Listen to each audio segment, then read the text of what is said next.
Welcome back to America's Retirement Headquarters, home of the Retirement Guys Formula and America's Medicare Associates with Nolan Baker and Chaz Price. ARHQ.com is the website and the phone number 419-794-3030. Many people compare Social Security to a pension because it gives you a guaranteed monthly payment for the rest of your life. But if the government does nothing to fix the program's draining trust fund for a myriad of number of reasons we've covered before, benefits might be slashed 25% within 10 years.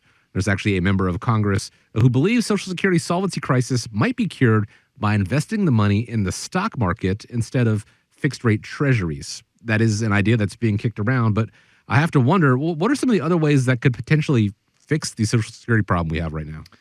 Well, it's definitely a touchy topic, I think, to talk about. I remember I was scrolling through Facebook recently, and how it gives you those reminders of a couple of years ago. So a couple of years ago, I was in Washington, and my post that day was, it was so cold in Washington, D.C., that even the politicians had their hands in their own pockets.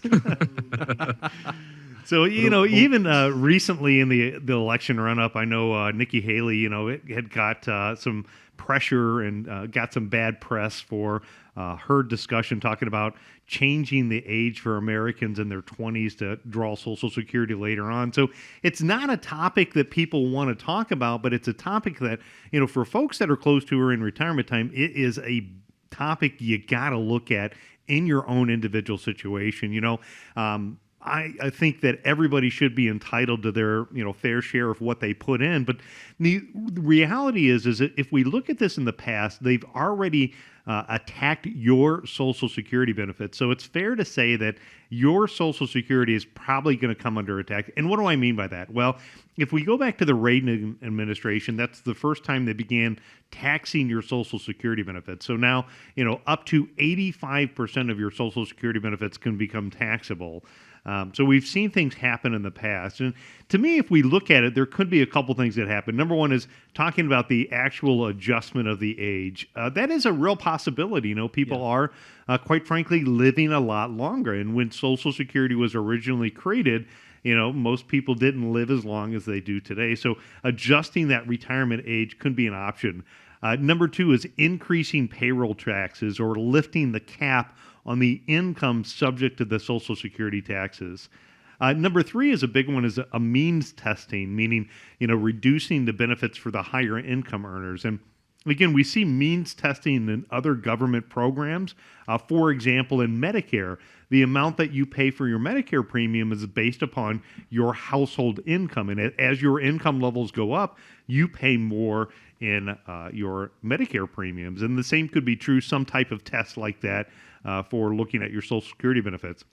Or, taking a look at increasing the taxation of your benefits. So again, right now, it is either 0 up to 50% or up to 85%. There's a 3-step test that they go through to determine the taxation of your Social Security, but the maximum is 85%. So you can see some taxes going up in there. Now, for many of you that have been listening, I've been on here on the radio on WSPD for over 20 years now. And recently we've been talking about a commercial that we've been running. It's called the Social Security Risk Score. And I have had an opportunity to talk to a couple of people. And I tell you what, Americans are really fired up about the fact that their benefits could get reduced in as short as 10 years. So this is something that they've been talking about, but 10 years is not that long. I know one of the things that we can do is we can stress test your plan. And within the stress test of the plan, what we can do is we can look at the probability of success of meeting your goals and trying to help you increase the odds and the probability of success. And one of the things that we do when we stress test a plan is we can look at what if Social Security is reduced by 10 or 20%. How does that impact the probability of success? And if it does reduce the probability of success, it's a good idea because it gives us 10 years to start talking about, strategies and alternatives to build up your plan B. In fact, I was at a conference last year and I saw one of the insurance companies come out with an insurance product that actually provides a plan benefit for a reduction of Social Security. So actually, the insurance companies of America have already started to come out with some products where you can get some insurance protection that says if your Social Security benefits go down, it can provide additional income sources for you as well. So that's another option for folks. But, something's going to have to happen here. And it's probably not going to be very good. And most people aren't going to like the outcomes. And, the politicians just want to continue to kick the can down the curb.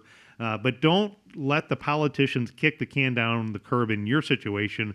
Find out how it could impact your individual situation.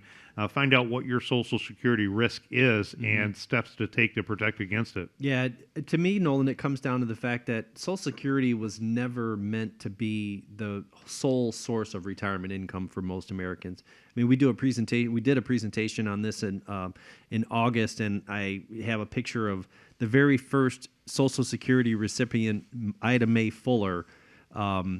Looks like I can't even see the check is so small here, the amount, but I think it was like for 46 cents or something like that in 1946. Ooh. I mean, it wasn't designed to be your number one source of income. So it does pose a pretty significant challenge for some Americans that are, planning on Social Security being their sole retirement. So if anything, and obviously you brought up some really good choices for the government to try to solve the Social Security issues.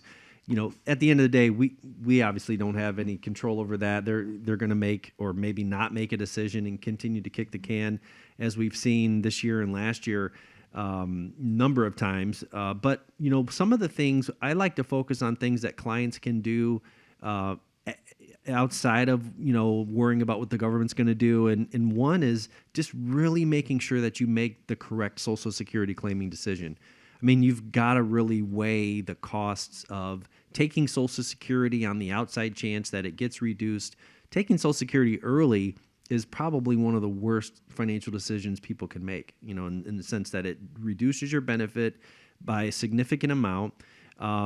It also reduces the amount of money that you have that's coming in tax advantaged. So like you said, Nolan, at the most, you're only going to pay tax on 85% of your wages. Why would I reduce that income source if it's the most tax-efficient vehicle that I have? And then secondly, you talked about at the beginning of the show, Social Security got a 3% increase. A couple of years ago when inflation was high and measurable, the COLA adjustment was like 8%, 6, 7, 8%, somewhere around there. So every year that there's an adjustment, cost of living increase, you're going to get an increase in Social Security. So while there is a lot of talk about Social Security, the 20% reduction, the haircut we're all worrying about, I mean, I think it does make sense if you're not sure what your Social Security claiming strategy is, how to optimize your Social Security benefits. I think that's a good way that we can help you, is to look at all the look at all of the options and the scenarios, lay them out side by side, looking at 62, let's look at 67, let's look at 70, and then we'll discount it, for that risk that maybe Social Security is going to be reduced potentially. I think just knowledge is key here in having all the options laid out on the table before you make a knee-jerk emotional decision that maybe was sparked by some news or something like that you saw in the media. So that's my 2 cents. We just solved Social Security. There we go.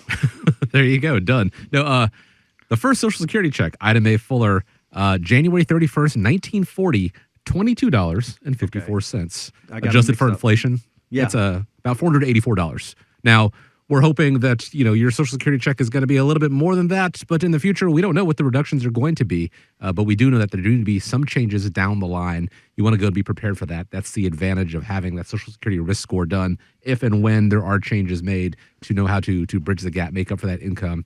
The team at America's Retirement Headquarters, they can do that for you, but you have to take that first step and give them a call, 419-794-3030, or going to the website and scheduling a time there as well at arhq.com.